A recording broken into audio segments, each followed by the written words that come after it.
Alhamdulillahilladzi hadana lihada wa ma kunna linahtadiya laula an hadana Allah. Nahmaduhu wa nasta'inuhu wa nastahdihi wa nastaghfiruh wa na'udzu billahi min syururi anfusina wa sayyiati a'malina may yahdihillahu fala mudilla lahu wa may yudlil fala hadiyalah. أشهد أن لا إله إلا الله وحده لا شريك له وأشهد أن محمدا عبده ورسوله لا نبي بعده.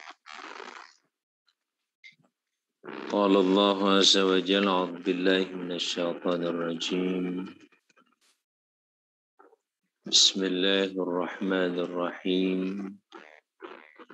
يا أيها الذين آمنوا اتقوا الله حق تقاته ولا تموتن إلا وأنتم مسلمون. صدق الله العظيم. Ma'asyiral muslimin, as-saimin yang saya muliakan, alhamdulillah wa syukurillah, pagi ini kembali kita dihimpun di majelis ini, majelis Ramadan atau majelis Ta'al Najlis Nu'min Sa'. Majelis yang kalau dinamai dengan ungkapan seperti ini cukup indah ya, dikri. Yaitu majelis mari kita duduk untuk beriman saat ini juga. Kita tidak menunda dalam konteks keimanan ini untuk senantiasa dan terus kita sempurnakan keimanan kita sebagaimana panggilan Allah yang selalu dikumandangkan oleh para hamba-hambanya terlebih di bulan Ramadan ini.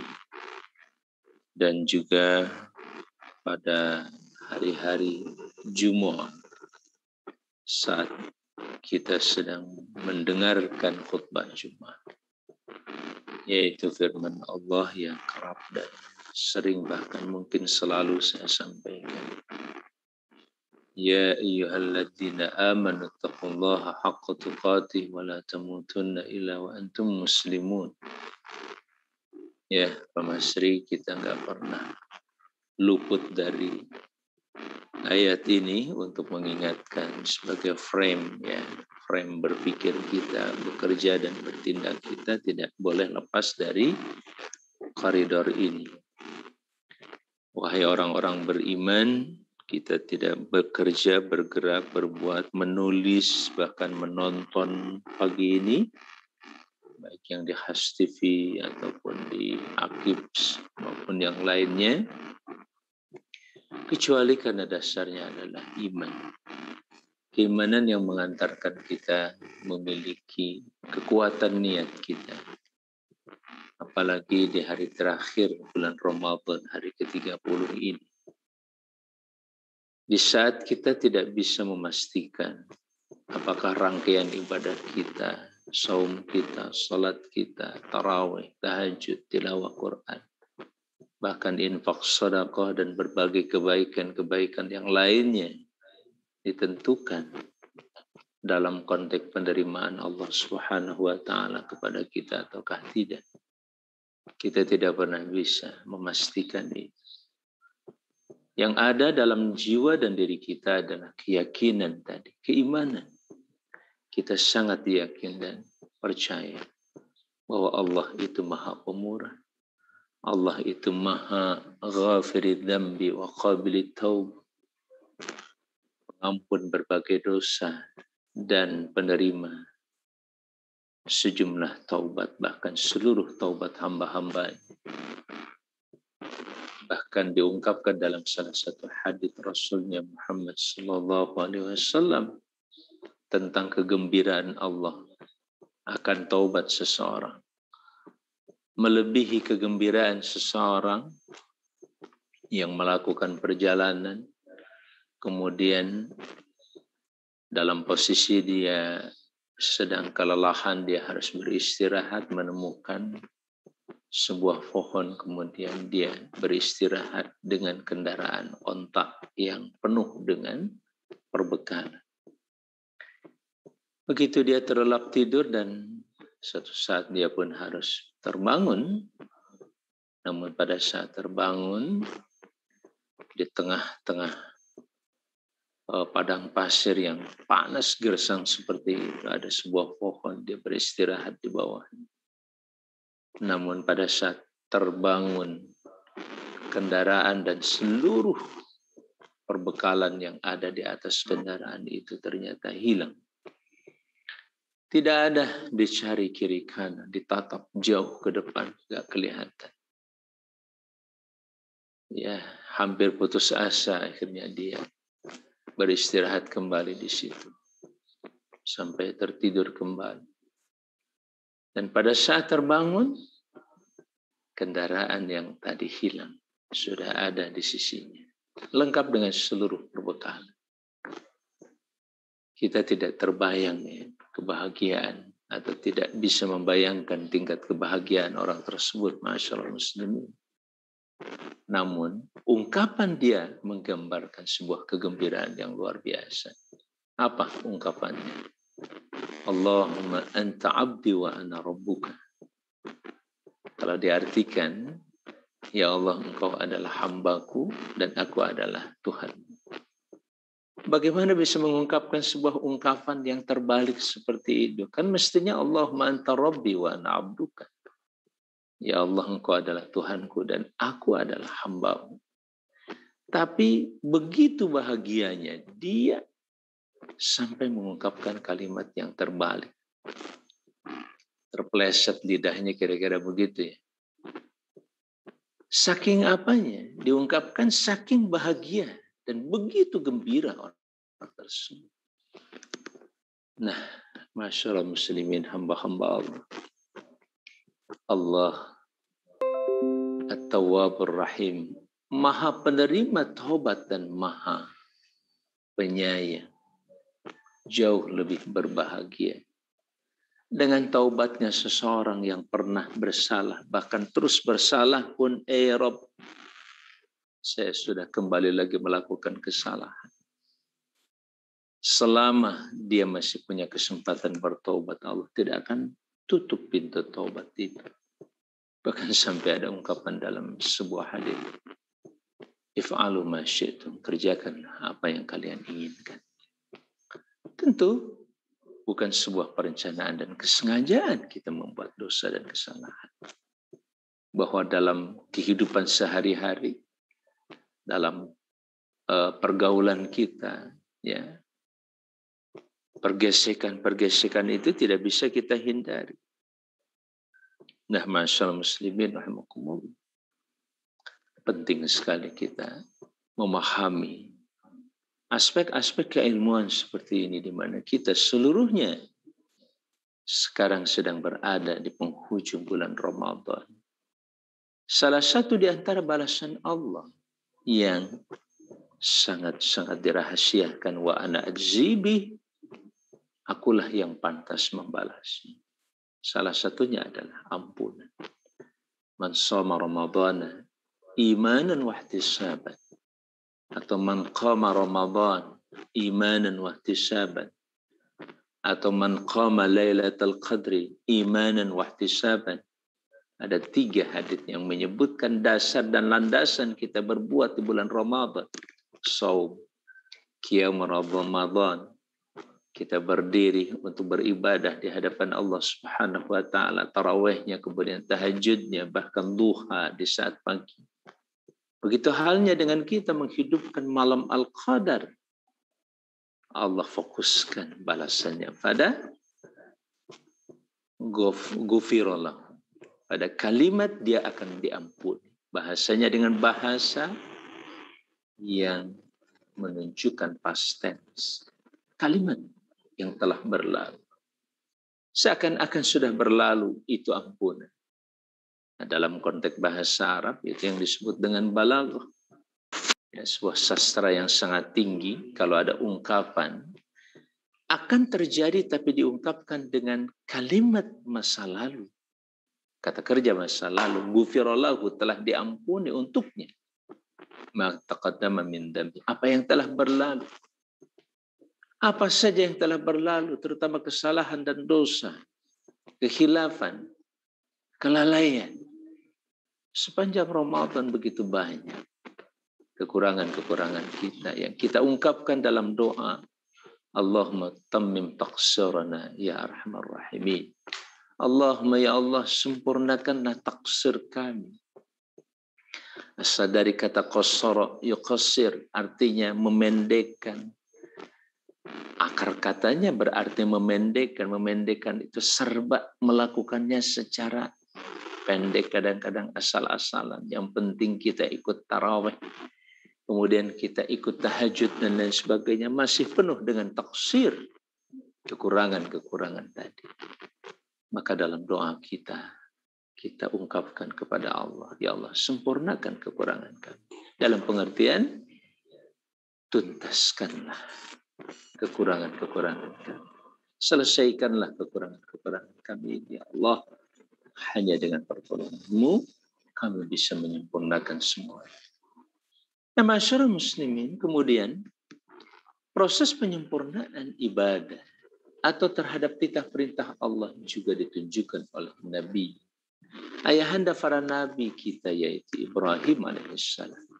Ayat yang kerap saya angkat juga dalam surah Al-Baqarah ketika Allah mengatakan a'udzubillahi minasyaitonir rajim, wa idh ibtala Ibrahim rabbuhu bikalimatin fa'atammahun qala inni ja'iluka lin-nasi imama qala wa min dhurriyyati qala la yanalu ahdi adh-dhalimin. Dan ingatlah, pertama yang diperingatkan di sini adalah mereka Bani Israel yang mengklaim, mengaku-ngaku bahwa Ibrahim itu adalah seorang Yahudi. Sebagian mengatakan Ibrahim itu adalah seorang Nasrani. Kalau benar, coba ikuti apa yang pernah dan terus dilakukan oleh Nabi Allah Ibrahim alaihissalam. Allah menyatakan, ingatlah ketika Ibrahim diuji oleh Tuhannya. Wa idzibtala Ibrahim rabbuhu, ketika menguji kepada Ibrahim siapa rabbuhu, Tuhannya. Diuji oleh Tuhannya, Allah Subhanahu wa taala. Apa yang diujikan kepadanya? Bikalimatin, dengan kalimat-kalimat. Ini juga bentuk penyederhanaan dari konsep Islam. Konsep Islam bicara tentang peradaban, tentang akidah, tentang niyah, tentang apa saja disederhanakan dalam kalimat-kalimat yang lagi-lagi sederhana. Konsep tentang agama yang begitu universal, mencakup berbagai aspek kehidupan manusia, cukup disebut dengan nama Islam, penyerahan. Menyerahkan seluruh pemikiran kita, hati kita, jiwa kita, bahkan seluruh kehidupan kita di tingkat pribadi, keluarga, masyarakat, bangsa, dan umat, kita serahkan kepada agama ini. Kenapa? Tingkat penyerahan itu dibutuhkan untuk menunjukkan kepatuhan kita terhadap aturan yang ada di dalam agama ini. Agama yang selalu menasihati kita untuk kebaikan. Bahkan agama merupakan sumber kebaikan.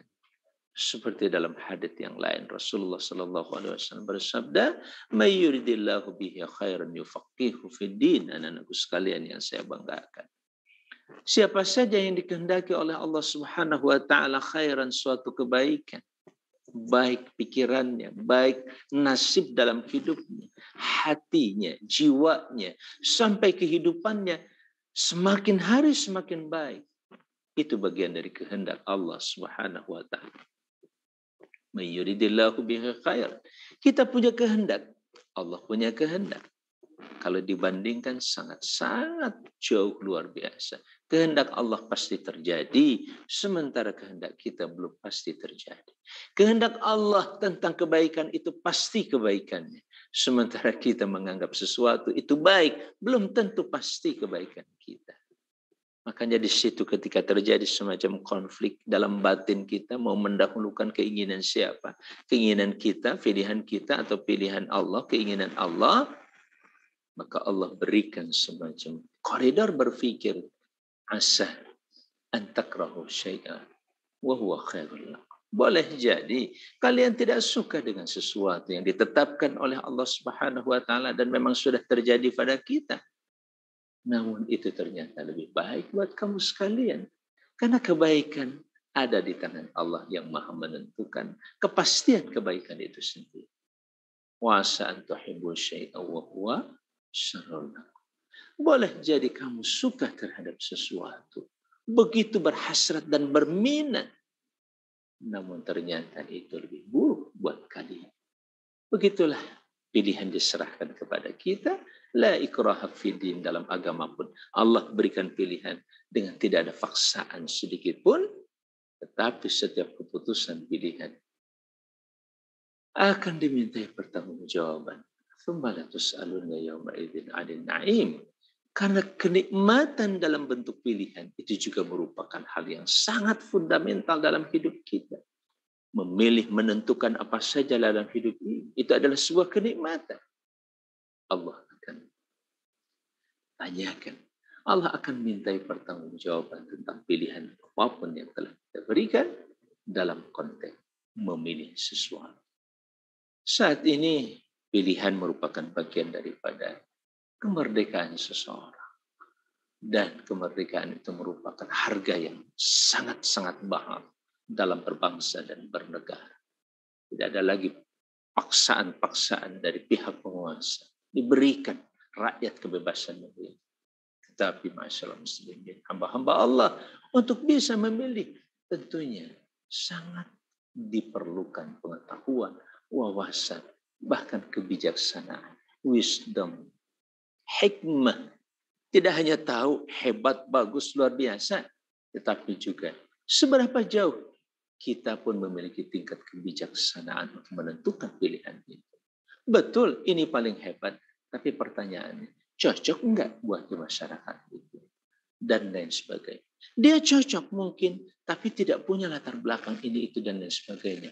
Mana yang harus kita dahulukan?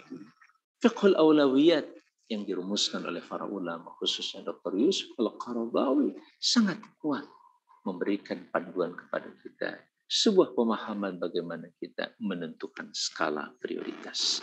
Skala prioritas dimulai dengan yang wajib, baru ke sunnah, terus ke mubah, berikutnya jauhi yang makruh, apalagi yang haram. Begitulah contoh skala prioritas.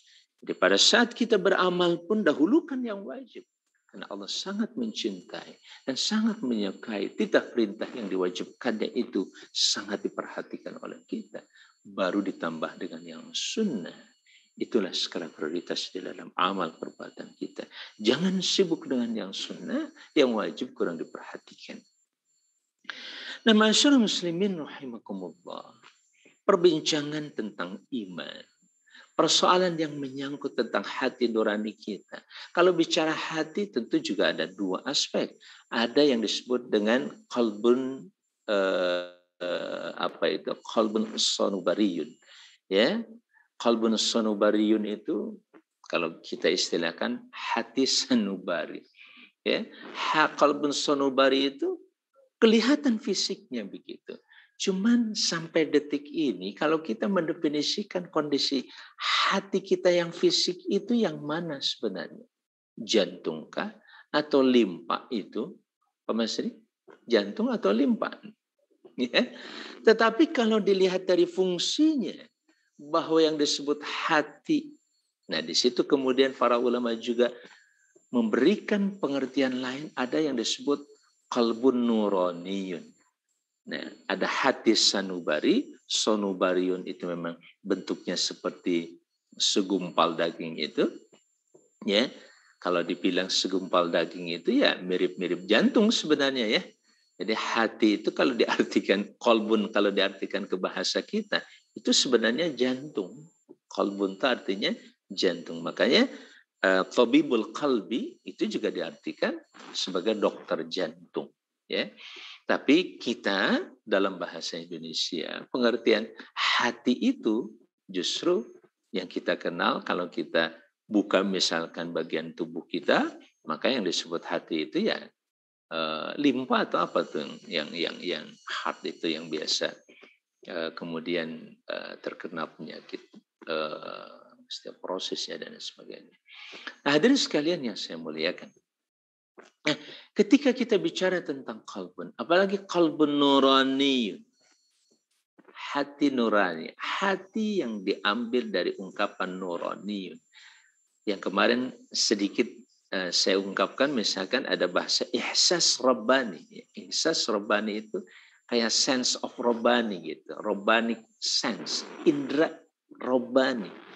Nah, indra rabbani itu sasarannya atau tempat yang paling menentukan di dalam tubuh kita itu adalah qalbun nuraniyun. Cuman lagi-lagi kita juga tidak bisa menentukan qalbun nuraniyun itu di mana. Tapi kalau kita lihat fungsinya antara fisik dengan nuraninya tadi, antara sanubari dengan nuraninya atau fisik dengan ruhinya, ada kemiripan.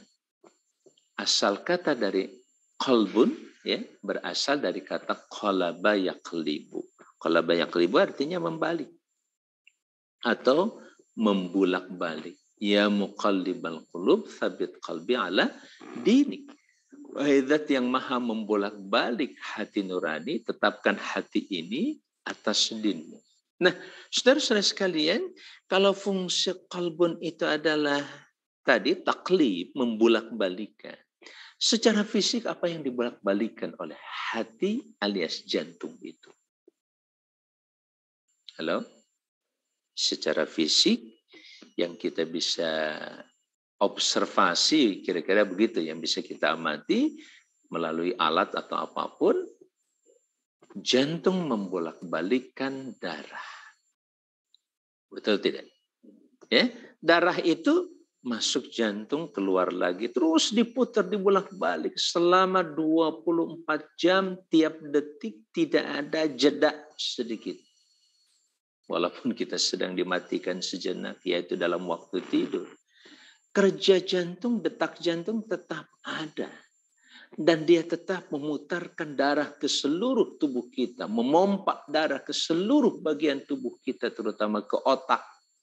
Kekurangan darah ke otak bisa menimbulkan stroke atau sakit yang lainnya. Pusing kita dan sebangsanya. Kekurangan darah ini misalkan kekurangan oksigennya, kandungan darahnya umpamanya. Itu juga jadi persoalan. Jadi kalau kolbun secara sonubari tadi, secara jasadi fisik itu dinyatakan kolban sebagai hati yang membolak-balik, atau bahasa lain jantung yang membolak-balik, yaitu litaklib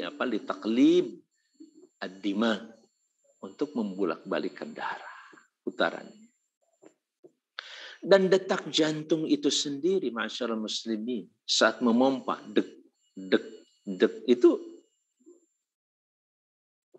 pompa yang luar biasa. Bekerja sekali lagi sehari 24 jam tidak pernah henti. Per jamnya ya kalikan saja 360 detik. Nggak pernah berhenti sepanjang usia kita. Saya misalkan sudah berusia 50 tahun lebih, 56 tahun. Masyarakat muslimin dia bekerja sejak di alam rahim. Ketika ruh kita ditiupkan dalam tubuh kita saat itu. Masih ingat ya, zikri? Nah, ketika ditiupkan, mulai di situ berdetak di jantung kita. Terus mulai bergerak, berdetak lagi, bergerak. Sampai kita dilahirkan di muka bumi ini.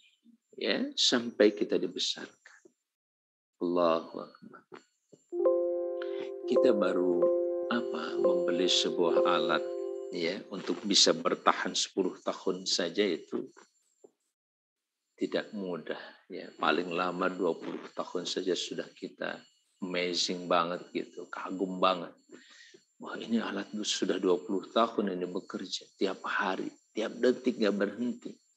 ya, seperti pompa air misalkan. Itu saja sering berhenti kan, sering diistirahatkan.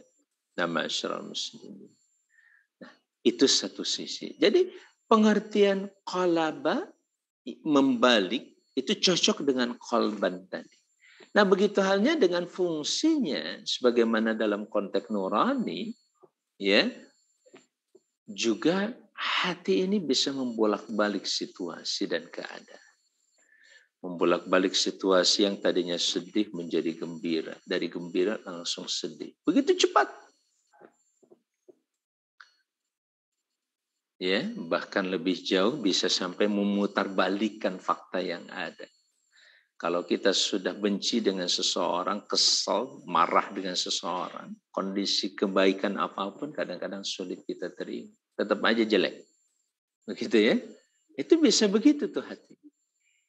Ya, nah begitu halnya pada saat kita mendapatkan informasi yang baik, segalanya baik tentang sesuatu atau seseorang, maka dia bisa fanatik dengan kebaikan. Apapun kata orang, dia buruk, segala macam jahat, tetap di hatinya dia baik.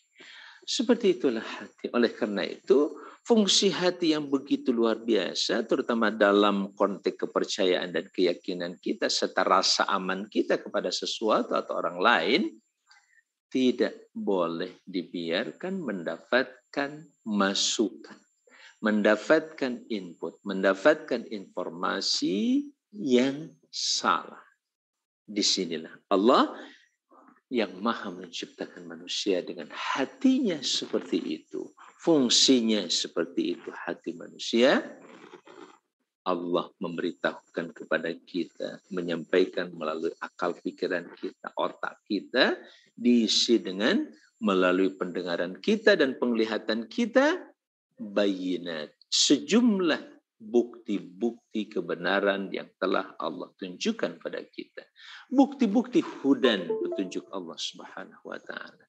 Sehingga bukti-bukti itu termasuk bukti tertinggi dan paling fundamental dalam hidup kita adalah bukti tentang ketuhanan. Bukti tentang ketuhanan. Benar nggak dia Tuhan? Atau hanya angan-angan kita saja, kita mengatakan dia Tuhan. Setelah dikonfirmasi dengan berbagai fakta dan bukti, seperti pengalaman Nabiullah Ibrahim alaihissalam. Ketika mencoba dia misalkan berdiskusi dengan umatnya, kaumnya yang coba mempertuhankan benda-benda langit yang sangat mengagumkan. Mulai dari katakanlah bintang. Ketika bintang muncul, wah ini Tuhanku. Tapi pada saat dia tenggelam, kok dia tenggelam? Dia tidak punya kekuasaan untuk tetap berkelip, untuk tetap bercahaya. Dia tertutup oleh yang lain. Kalau tertutup, mana mungkin Tuhan akan tahu tentang persoalan hidup kita. Maka pada saat itu, saya nggak suka ya dengan sesuatu yang yang terbenam atau yang tertutup itu. Begitu hanya pada saat muncul yang namanya bulan. Oh, ini lebih besar lagi. Ya, walaupun mungkin ungkapan tadi penjelajahan dan observasi beliau terkait dengan ketuhanan ini juga sekaligus sebagai sindiran terhadap kaumnya. Kok bisa ya mempertuhankan? Ini lebih besar kelihatannya, yaitu bulan lebih terang lagi dibandingkan dengan bintang. Tapi sama ketika dia tenggelam, tertutup oleh yang lain, dia katakan, saya tidak suka dengan hal yang seperti ini. Mana mungkin Tuhan tertutup dan tidak menembus pandangannya kepada seluruh alam, khususnya manusia. Nah, begitu halnya ketika muncul fenomena matahari yang kerap. Hari ini juga ada sebagian bangsa mempertuhankan matahari. Namun ketika matahari tenggelam di sore hari terutama, ya ketika muncul dia dengan gagahnya menyinari dunia, hampir tidak ada satupun yang tidak tersinari. Semua benda bagian menjadi terang. Dan itu dahsyat kalau dia jadi Tuhan. Tapi ketika dia terbenam dan dia tidak bisa menatap alam lagi dengan sinar yang dimilikinya, dia pun kemudian ditolak oleh Nabi Allah Ibrahim sebagai wujud ke Tuhan. Akhirnya dia sampai kepada kesimpulan Tuhan adalah Dia yang telah menciptakan semuanya itu. Yang menciptakan bintang, menciptakan bulan, menciptakan matahari, bahkan alam semesta secara keseluruhan, Rabbul Alamin itu yang pantas dan layak untuk dipertuhankan. Nah, saudara-saudara sekalian yang berbahagia, fungsi daripada nilai ruhi ini, tadi kalau jantungnya seperti itu berdetak, kemudian dalam detak itu ada pompa yang dilakukan untuk memutar seluruh darah. Nah, bagaimana dengan fungsi yang bersifat ruhani tadi? Secara ruhani, dia seakan-akan betul-betul memiliki cahaya. Namanya nur itu ada.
Hmm?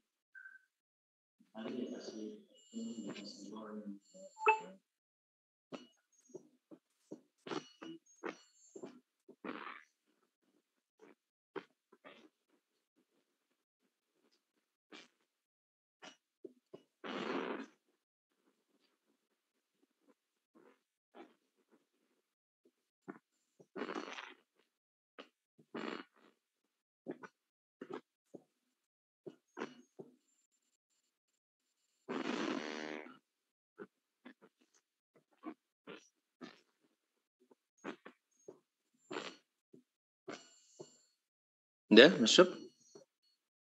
Baik, masyarakat muslimin rahimakumullah, sementara jaringannya terputus, maklum sementara tadi menggunakan gratisan. Jadi jangan salahkan ya kalau gratisan itu begini. Ya, kita akan lanjut dengan kajian introspeksi dan evaluasi kita dalam perjalanan Ramadan ini, terutama sekali lagi dalam penguatan keimanan kita kepada Allah Subhanahu wa taala yang menjadi landasan utama kita bergerak ya, beribadah karena keimanan itu kepada Allah. Tanpa iman tentu ibadah tidak bisa dilakukan oleh siapapun karena kita tidak bisa memiliki punya harapan apa-apa atau tidak punya harapan apa-apa di balik ibadah.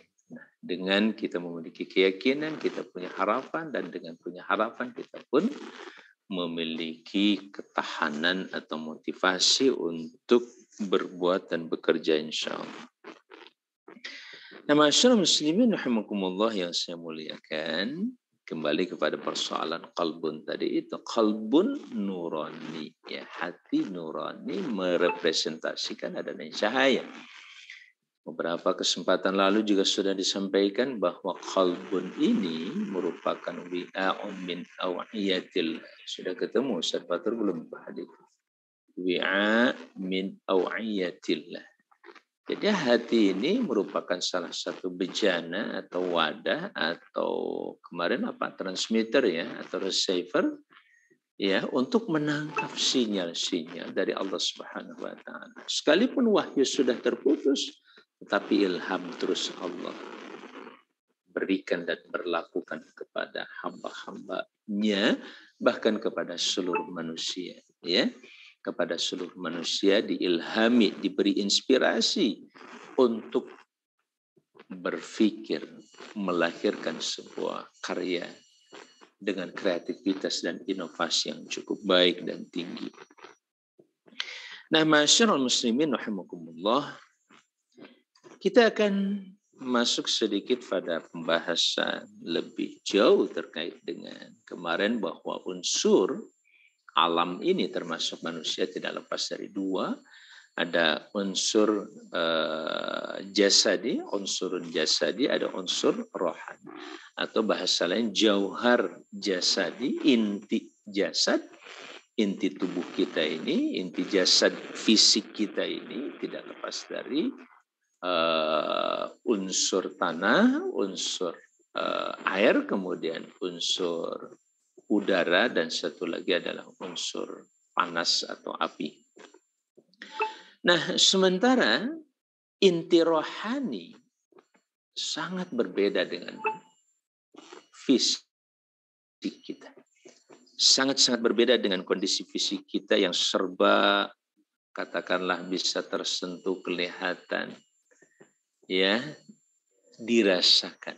Seperti udara ini walaupun tidak terlihat oleh kita, begitu transparan, tembus pandang. Telinga kita pun atau pendengaran kita juga tidak terhalang oleh udara. Bahkan udara menjadi penghantar suara kita.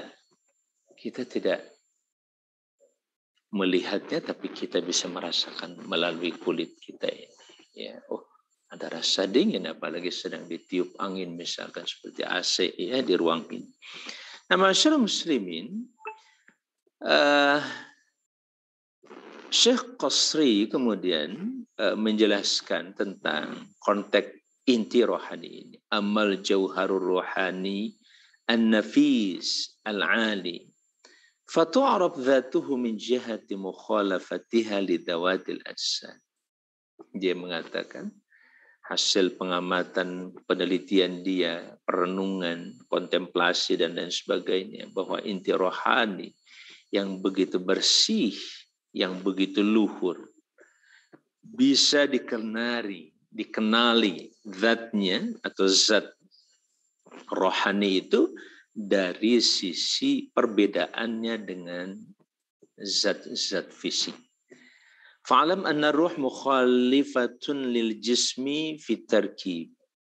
Dari sisi susunannya saja, ruh itu berbeda dengan tubuh. Li'annal jisma mu'allafun min ajza'in katsirah la tuhsa. Tubuh kita ini terdiri atau disusun dari berbagai bagian-bagian yang sangat banyak. Ya, kalau bicara tentang sel, kita bicara tentang tulang belulang, kemudian darah. Intinya adalah ada pada sel darah, sel tulang, dan lain sebagainya. Termasuk ada yang sangat lembut sekali, tapi sangat fundamental untuk merasakan ada atau tidak ada kita, yaitu saraf misalkan. Begitulah tubuh mu'allafun, tersusun min ajza'in katsirah, dari bagian-bagian yang banyak, la tuhsa, tidak terhitung. Kana asluhal iftiraq wa talashi. Awalnya tentu terpisah-pisah, wa talashi, dan ya tercecer begitu. Waruh laysa bi ajza'in muta'alifatin ba'dhuha ila ba'din, ya, atau ba'dhiha ila ba'din. Sementara ruh tidak tersusun dari bagian-bagian yang tadi saling menyusun sebagian lain dengan sebagian yang lainnya. Kalau kita kan misalkan rambut, ya manusia tersusun dari yang namanya tulang belulang tadi, kemudian daging, ada darah, sel dan lain sebagainya, termasuk rambut, kuku. Ya, dari situ kemudian ada bentuk mata, hidung, telinga dengan fungsi yang berbeda-beda, padahal dari daging yang sama gitu ya. Nah, tidak demikian sekali lagi dengan ruh. Bal hiya syai'un wahidun ghairu murakkab. Di sini bagaimana penelitian atau keilmuan seorang ulama setingkat Syekh Al-Qasri ini tentu dari sejumlah referensi terutama dari Al-Quranul Karim yang menyatakan qul ruhum min amri rabbi, katakan hai Muhammad, ruh itu urusan Tuhanku. Nah, dia mengatakan kalau begitu bahwa ruh itu adalah syai'un wahid ghairu murakkabin, sesuatu yang satu, tidak tersusun dari komponen-komponen yang tadi, seperti halnya jasad, yaitu tanah, unsur tanah, kemudian air, udara, dan api. Fafham wahdaniyat ar-ruhi fa innahu laysa syai'aini wala thalathata wala akthar, innama huwa jauharun fardun ruhaniyun fi ghayati al-latafah. Jadi ruh itu bukan 2, 3 atau lebih, tetapi dia satu kesatuan. Kalau boleh dibilang satu kesatuan, berarti ada unsur lain dong. Satu aja ya. Fardun, menyendiri. Bersifat rohani yang berada pada puncak kelembutan. Makanya yang namanya ruh itu nggak bisa dibatasi oleh tempat. Ya. Kalaupun kita disekap misalkan, yang terasa sesak itu tubuh kita. Kalau ruh mah tidak. Kalau tidak cocok di tubuh itu karena sesak, dia keluar aja sendiri. Tubuhnya ditinggalin alias mati. Ya, ruhnya kemana-mana jalan-jalan. Masih tetap. Dia bisa menembus dinding-dinding yang setebal apapun, sekokoh dan serapat apapun.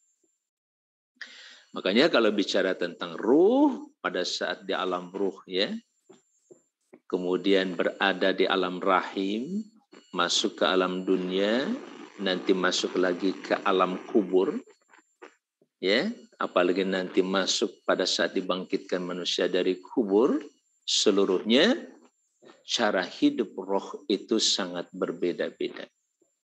Ya, sehingga ruh tetap hidup di alam yang disebut dengan alam rahim. Padahal dia yang ditempatinya yaitu janin, itu tidak bisa bernafas dengan hidung, tidak bisa bernafas dengan mulut, makan minum dengan mulut. Semuanya hanya melalui plasenta. Cara hidup di alam rahim, anak-anakku sekalian, halo, masih ingat ya semuanya waktu kita di alam rahim? Ustaz Fatur? Ya. Nah, kita hidup di alam rahim itu tadi melalui plasenta. Makan, minum, komunikasi kita, detak jantung dan lain sebagainya, isyarat pada ibunda kita dan seterusnya. Perasaan bayi seperti apa, senang, tidak senang. Semuanya diungkapkan melalui plasenta ke jantung ibunda kita dan seterusnya dikomunikasikan. Nah, saudara-saudara sekalian, itu seluruhnya merupakan lughatun ruhani, bahasa rohani kita.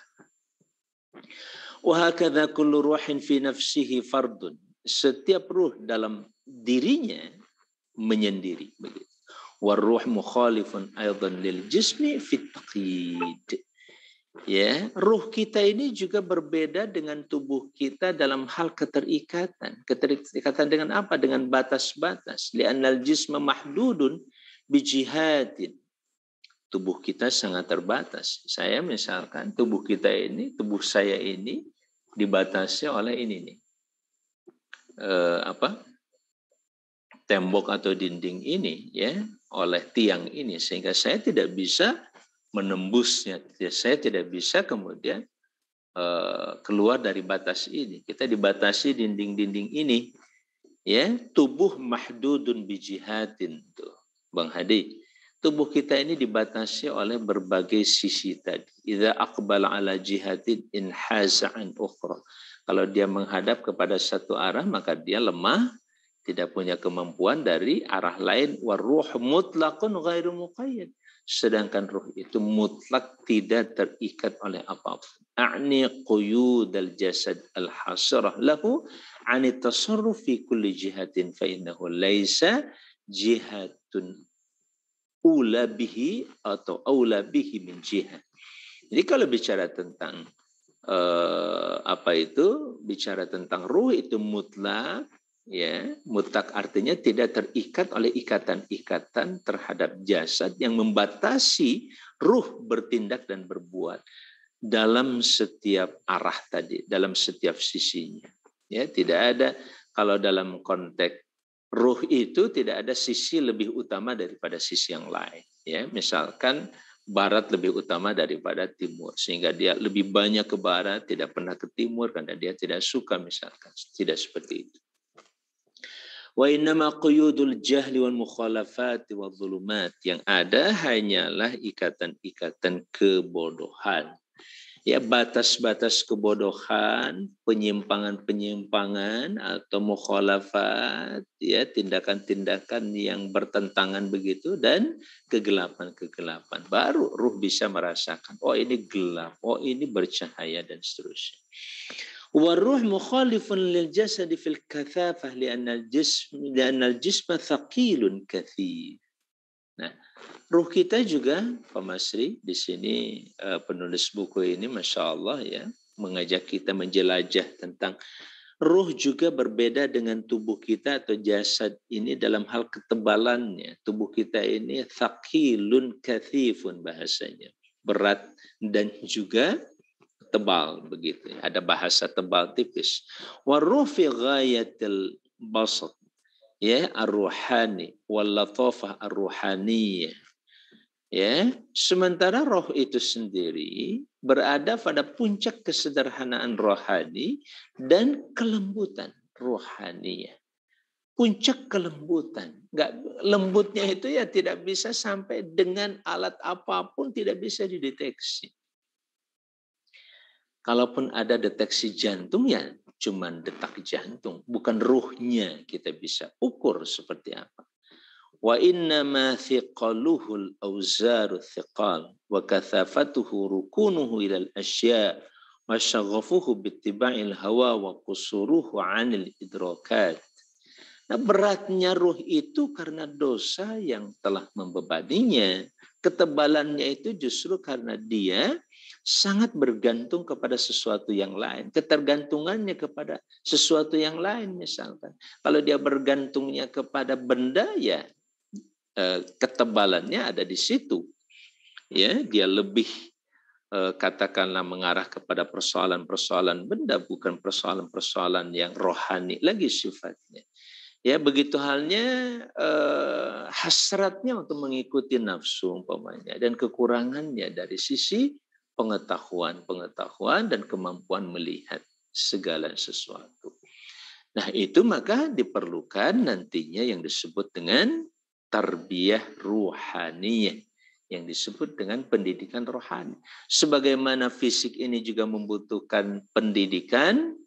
Pendidikan itu salah satunya pembelajaran, pelatihan. Tangan ini harus dilatih tuh, Bang Hadi. Kaki kita dididik berjalan, berlari, dan seterusnya. Semuanya membutuhkan tarbiyah pendidikan. Proses, ya, pembiasaan melakukan sebuah tindakan tertentu. Renang misalkan, bagaimana gerak tangan, gerak kaki, kepala, dada, dan lain sebagainya, itu secara fisik perlu dilatih. Tanpa latihan, dia tidak bisa melakukan yang disebut dengan renang tadi itu. Nah, begitu hanya dengan rohani kita. Rohani kita bisa cerdas ketika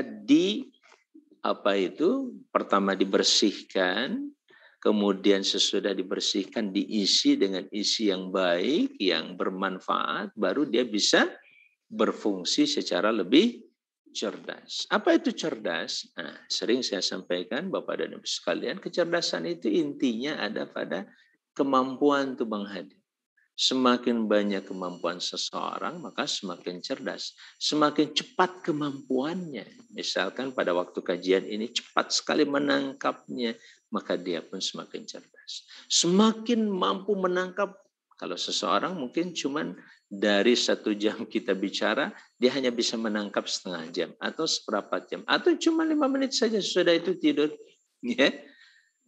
Tapi ada orang yang bisa bertahan selama 1 jam. Bahkan sesudah 1 jam pun dia jadi terinspirasi, berpikir lagi, menulis lagi.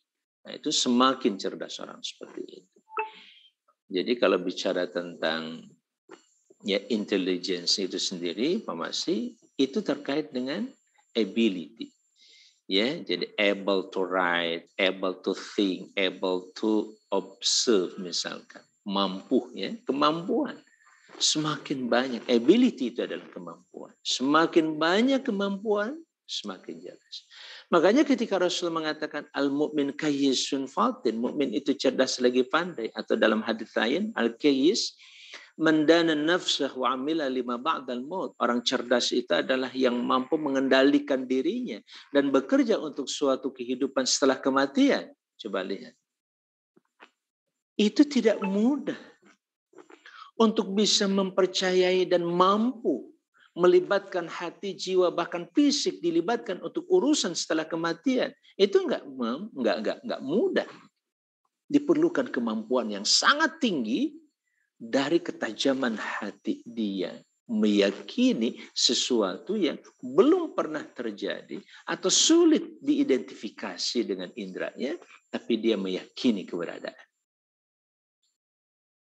Halo? Ngomong-ngomong, Pak Fatur sudah pernah ke Amerika belum? Belum ya? Belum. Nah, kalau belum, pertanyaan saya, Amerika itu ada? Dari mana kita mengatakan bahwa Amerika itu ada? Informasi yang didapat. Namanya informasi dalam bahasa Arab itu yahtaminus sidqa wal kadhib. Bisa bohong, bisa benar. Betul. Tapi yakin ada. Wah, itu kan lengkap, ada fotonya, gambarnya, ada orang-orangnya mengatakan American people, American country. Itu kan bisa saja dari rekayasa semuanya. Itu saja. Betapa kita di forum dunia saja nih, urusan dunia saja untuk mempercayai sesuatu yang sangat-sangat fisik. Tapi kita tidak pernah bersentuhan indera kita. Itu tidak mudah seharusnya. Tapi ketika saya mempercayai keberadaan yang namanya sebuah negara, ada Amerika itu, benuanya ada, penduduknya ada, presidennya, pemerintahannya ada, itu sesuatu yang nyata, real. Walaupun kita tidak pernah mengalaminya, baik dengan mata, itu kan gambar saya katakan tadi, dengan telinga. Kita juga tidak pernah bisa menyentuh, kan belum sampai ke sana. Merasakan udaranya kayak apa. Menjilat situasi di situ dengan lidah kita misalkan. Tidak bisa kita melakukan itu semua. Tapi kita semuanya percaya bahwa Amerika itu ada. Kalau saya alhamdulillah dengan izin Allah sudah pernah. Ya, baik ke Amerika Serikat, kemudian Kanadanya, atau Amerika Latin ke sana sedikit, yaitu Argentina juga pernah. Alhamdulillah dengan izin Allah Subhanahu wa taala. Dan itu berkah dari dakwah Islamiyah ini. Masyaallah muslimin rahimakumullah. Nah, saudara-saudara sekalian, sekali lagi berbeda halnya dengan ruh. Waruhu mukhalifun lil jismi fit taqahum wal muzahamah. Ruh juga sangat berbeda dengan jasad itu dari sisi taqahum, kredit gitu, situasi yang muzahamah. Zahab. Ya, kalau ruh itu nggak mengalami situasi kredit, dia santai saja satu sama lain itu bisa menembus yang ada. Ya, bahasa sempit itu ya bahasa tubuh sebenarnya. Kalau bahasa, makanya begini, ketika ruhnya begitu kuat mempengaruhi jasadnya, tempat sempit, panas kayak apapun. Kalau kata ruhnya tidak, insya Allah dia tidak terlalu lelah di tempat itu. Lelah sih lelah, cuma tidak begitu terlalu lelah. Banyak orang di penjara, ruangannya cuma 2 kali 2 meter, ada yang cuma 1 kali 1 meter, nggak bisa ngapa-ngapain, cuma duduk, berdiri, nggak bisa, kalaupun tiduran juga tidur harus sambil berdiri. Tapi karena jiwanya atau ruhnya itu adalah tetap kuat, dia tidak terpengaruh oleh tempat yang sempit itu. Mau bau, mau tidak. Apalagi ruh yang ada dalam pemeliharaan Allah Subhanahu wa taala. Karena dalam proses pendidikan ini kita bisa menitipkan diri kita, Bapak Ibu sekalian. Ini satu kata penting saya sedikit tekankan di akhir bulan dan kajian kita ini, Bapak Ibu sekalian, ada bahasa penitipan. Kita sebenarnya ada bahasa lain namanya tawakal. Tawakal itu penyandaran kita, perwakilan atau diri ini mau diwakilkan ke siapa. Makanya Allah menawarkan hasbunallah wa ni'mal wakil. Cukuplah untuk kita, untuk kami ini Allah dan Dia sebaik-baik wakil. Nah, dalam konteks mewakilkan ini kita bisa menyebut dengan bahasa menitipkan. Al-istauda atau al-istida, ya. Bagaimana astaudi'ukallahumma, ya Allah, saya titipkan diri ini kepada Engkau. Dan itu kita ungkapkan setiap menjelang tidur bagi yang hafal dengan doa yang agak panjang sedikit. Allahumma aslamtu nafsi ilaika. Ya Allah, saya serahkan jiwa ini kepadamu, ya Allah. Walja'tu dhahri ilaika, dan saya sandarkan punggung ini kepadamu pula. Wa wajjahtu wajhi ilaika, dan saya hadapkan wajah ini kepadamu pula, ya Allah. Makanya disunnahkan kita menghadap kiblat seperti orang yang meninggal dunia menghadap kiblat. Walja'tu dhahri ilaika wa fawwadtu amri ilaika, dan saya serahkan urusanku kepadamu. Karena begitu kita ditidurkan, seluruh urusan tak ada yang bisa kita lakukan. Sebenarnya tanpa tidur juga sama. Tanpa haul dan quwah dari Allah, daya upaya dan kekuatan Allah, kita nggak bisa melakukan apapun. Seperti kita sedang tertidur, sudah tidak punya daya. Bahkan bernafas pun kalau tidak dibantu oleh Allah, kita tidak bisa bernafas. Wa fawwadtu amri ilaika ragbatan wa rahbatan ilaik. Karena ragbatan sangat-sangat apa? Ragbah itu berkeinginan betul saya kembali kepada. Wa rahbatan ilaik, dan juga hanya takut kepadamu pula, ya Allah. La malja'a wa la manja minka illa ilaika. Tidak ada tempat berlindung dan tidak pula tempat keselamatan darimu, ya Allah. Dari seluruh resiko yang terjadi akibat hamba ini maksiat terhadap Engkau, ya Allah. Akibat tidak percaya kepada Engkau, ya Allah, misalkan. Kecuali hanya kepada Engkau pula kami kembali. La malja'a wa la manja minka illa ilaika. Amantu bi kitabika alladzi anzalta. Bagaimana keimanan kepada kitabullah? Syahrul Ramadan alladzi unzila fihi al-Qur'an. Harus dinyatakan menjelang tidur, saya beriman kepada kitabmu yang telah Engkau turun. Dan wa bi nabiyyika alladzi arsalta, kepada nabimu yang telah Engkau utus. Kita titipkan nilai-nilai itu. Kita titipkan kepercayaan itu, kita serahkan pada Allah Subhanahu wa taala, dan tubuh ini diserahkan kepadanya. Inna salati wa nusuki wa mahyaya wa mamati lillah. Terus kita tidur lelap dalam situasi dan suasana sudah tidak mengenal siapa-siapa yang ada di sekitar kita. Nah, masyaallah muslimin rahimakumullah. Jadi persoalan penitipan ini tentu Allah bukan tempat penitipan, tapi tempat yang paling aman untuk kita serahkan diri kita, termasuk mohon maaf penitipan kita, maka Allah lah yang maha menjaga kita. Sehingga dalam beberapa referensi hadits ada contoh misalkan baik dari Rasulullah SAW maupun pengalaman para sahabat untuk menitipkan diri, menitipkan keluarga, anak.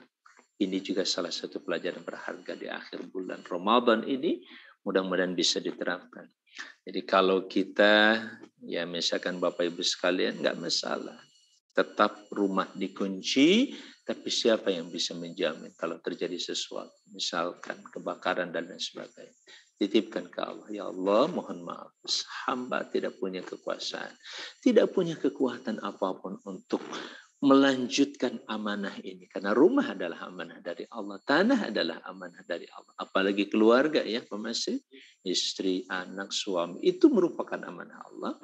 Ya Allah, saya titipkan kembali amanahmu ini kepada Engkau, keimanan mereka, ketakwaan mereka, dan akhir daripada perbuatan mereka. Wa khawatima a'malihim.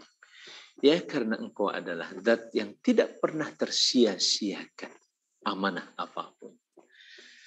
Begitulah salah satu di antara etika doa kita. Menunjukkan ketidakmampuan kita, termasuk kehebatan ruh sehebat apapun, tetap kita tidak punya kemampuan yang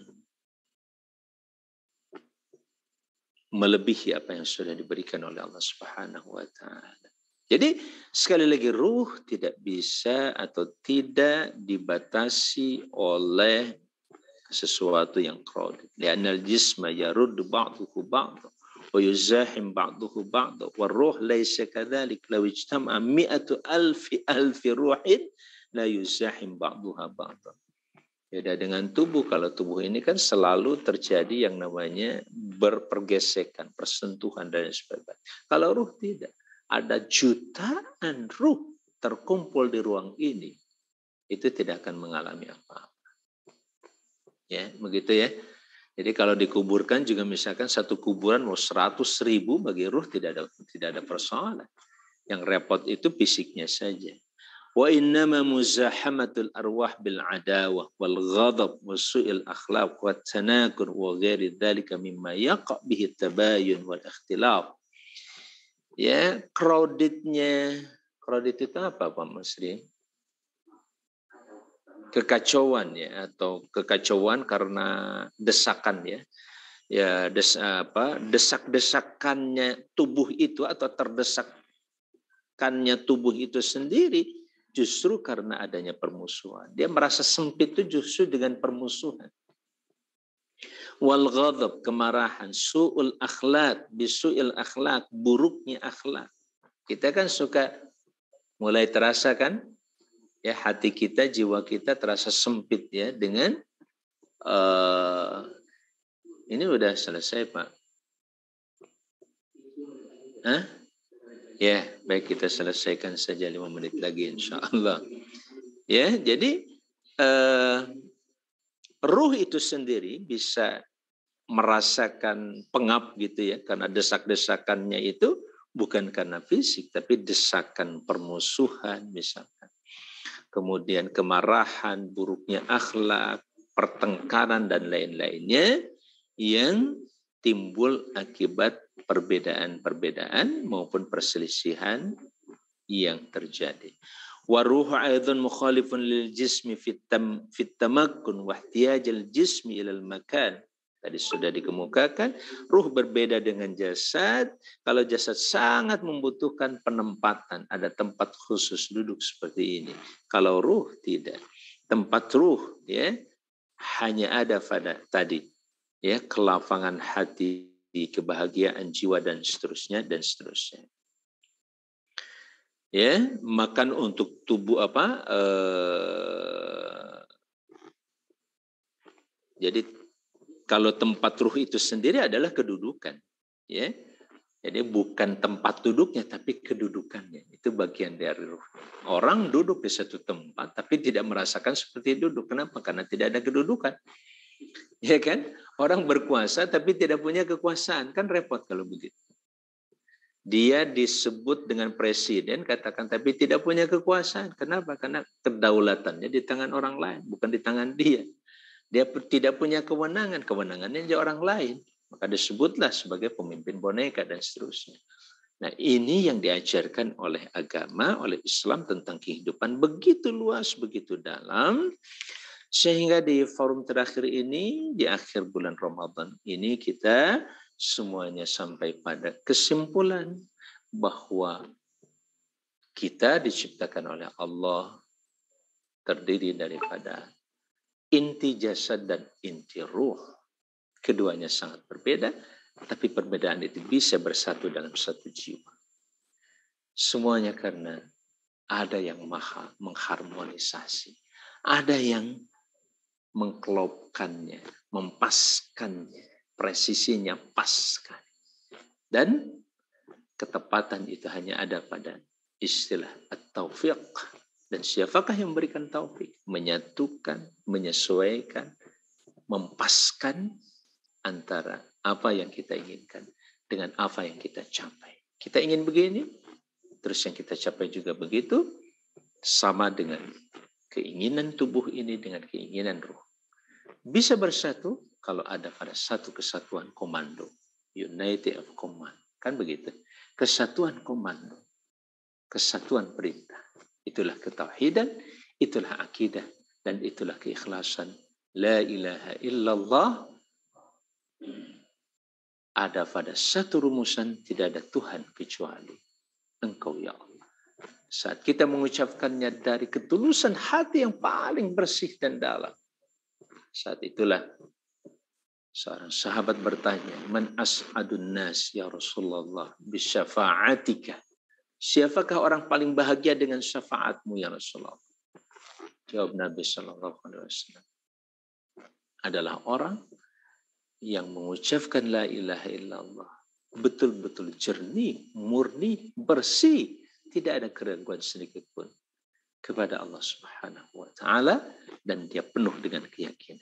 Itulah dasar iman wahtisaba. Semoga kita dianugerahi Rabbana zidna imanan wahtisaba wa ilma.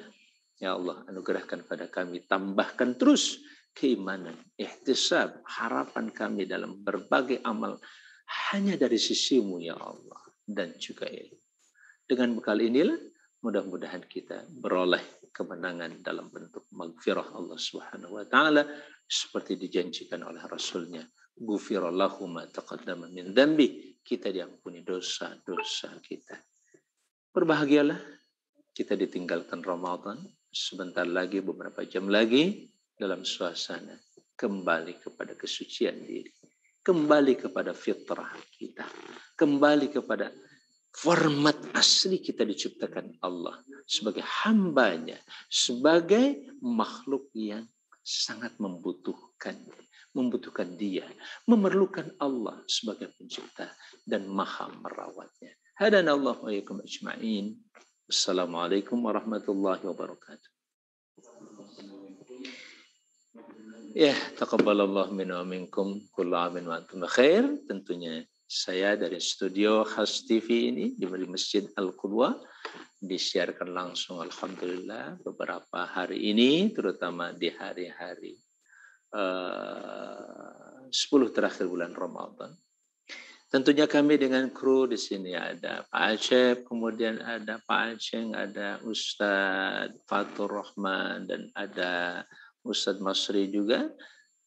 Juga Pak Leman yang sudah pulang kampung katanya kemarin. Ya, saya nggak tahu ketangkep atau enggak gitu. Sekali lagi kami mohon maaf atas kehilafan, kekurangan, dan mari kita saling mendoakan dengan kebiasaan dahulu para sahabat. Taqabbalallahu minna wa minka, begitu teksnya. Semoga Allah taqabbalallahu minni wa minka. Cuman kita suka mengembangkan dalam konteks kolektif berjamaah. Taqabbalallahu minna wa minkum, tidak ada masalah. Kebiasaan para sahabat di hari raya adalah memang mengucapkan semoga Allah menerima dariku dan dari engkau juga. Apa? Tentu semua yang kita amalkan, kesalehan kita, ibadah kita, saum, sedekah, salat, dan lain-lainnya. Sekali lagi, jazakumullah khair jazaa atas perhatiannya. Sampai jumpa pada kesempatan yang lain di bulan Syawal. Untuk kita lanjutkan perjuangan kita, dakwah kita, memberikan gizi ya untuk pikiran-pikiran kita. Begitu halnya untuk hati kita. Kalau tubuh kita perlu gizi, ruh kita juga perlu gizi. Gizi fisik ini adalah nutrisi, protein, dan lain-lain. Sementara gizi ruh adalah keimanan, kecerdasan, ya, yang bersih, yang benar, yang tidak terkontaminasi oleh berbagai macam keraguan-keraguan, apalagi kekufuran dan lain sebagainya. Sekali lagi saya haturkan jazakumullah khair jaza dan perkenankan kembali mengucapkan wassalamualaikum warahmatullahi wabarakatuh.